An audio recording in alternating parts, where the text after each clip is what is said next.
No dia 8/5/2017, essa CPI ouviu o senhor Clóvis Scherer, coordenador adjunto do DIEESE, o qual afirmou o seguinte: o que nós notamos nesses documentos do Ministério da Fazenda, em primeiro lugar, é a ausência de informações relevantes para a verificação dessas mesmas projeções, tais como a memória de cálculo adotada no modelo, a irreticência, o estoque de benefício vai evoluir ao longo do tempo. E também nós não temos as taxas de concessões e de duração das pensões, sob as novas regras que estão em vigor, que definem um tempo de duração para o benefício de pensão e também a novidade que foi introduzida, que é esse sistema de cotas, tanto cota familiar como cota para dependentes. Fecha aspas. Vossa Senhoria concorda com a afirmação feita pelo nosso nobre ouvido aqui na CPI, que foi o senhor Clóvis? 9.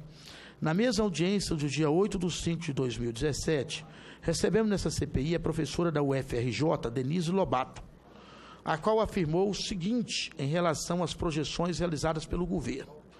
O governo erra porque ele costumeiramente subestima a receita. Quer dizer, desculpa, abre aspas, o governo erra porque ele costumeiramente subestima a receita.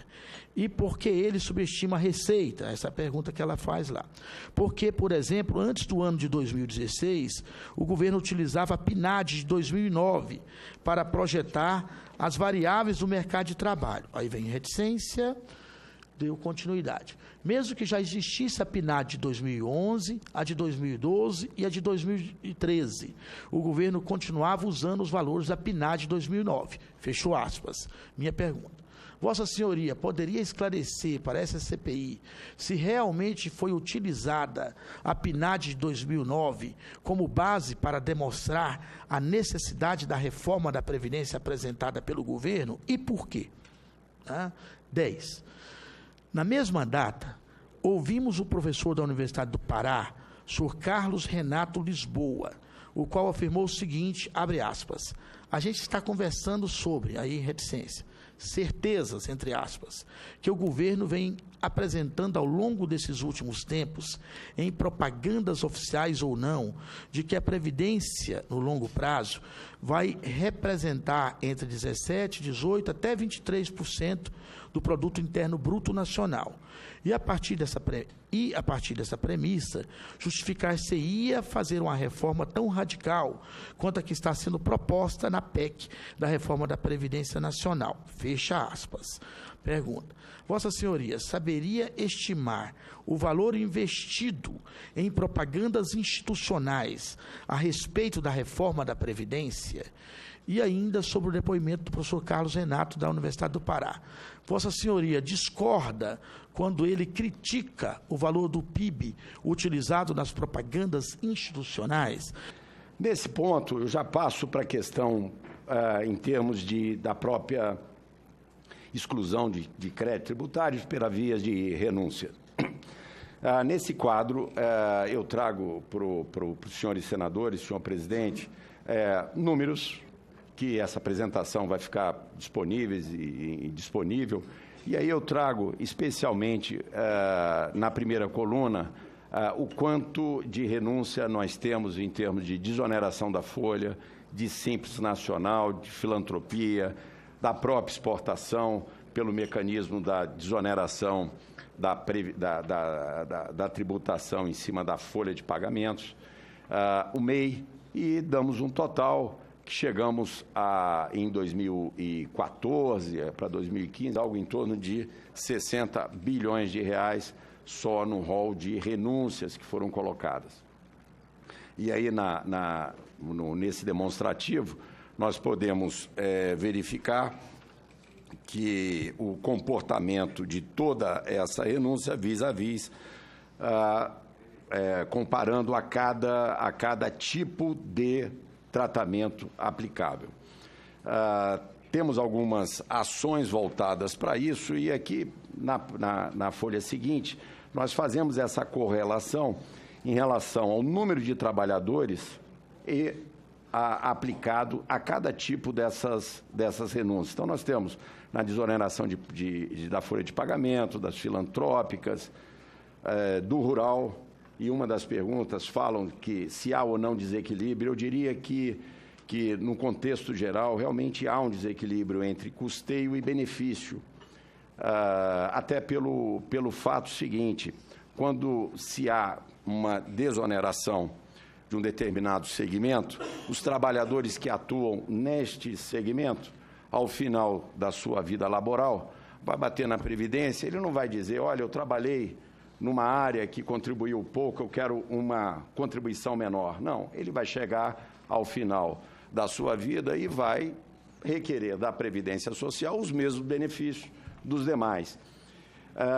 Na lâmina seguinte, nós podemos verificar que esses valores, a quantidade de valores que não estão sendo vertidos como receita para a Previdência Social. E aí é muito claro para cada tipo deste segmento. Por favor,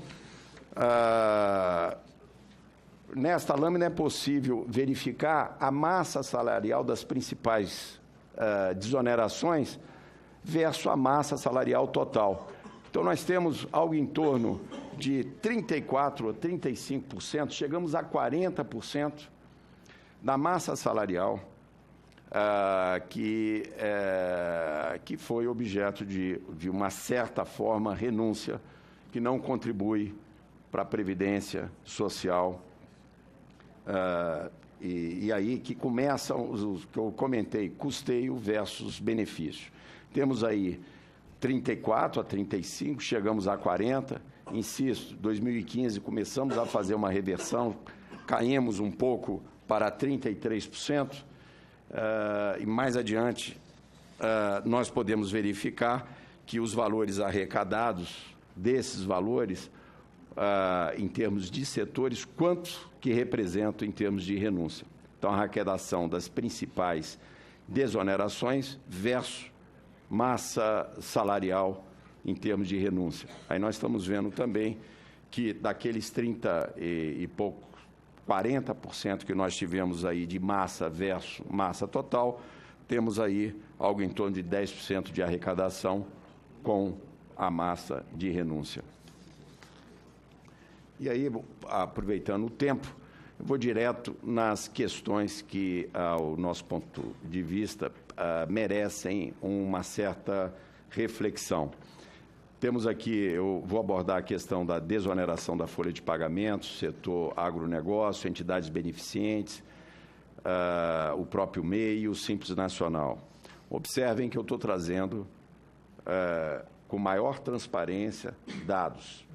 A discussão de políticas públicas voltadas, o que está por trás de cada um desses efeitos, eu me reservo para um outro debate, enfim, mas estou à disposição. Eu só trazendo dados que um dos questionamentos fala em termos de transparência.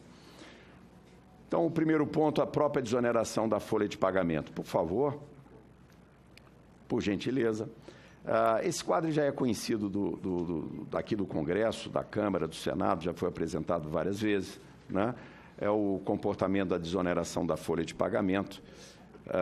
Como os senhores sabem, alguns setores há uma permissão que esses setores possam contribuir para a Previdência Social, não pela folha de pagamento, não com a contribuição patronal, aquela contribuição de 20%, mas sim sobre a incidência sobre o faturamento.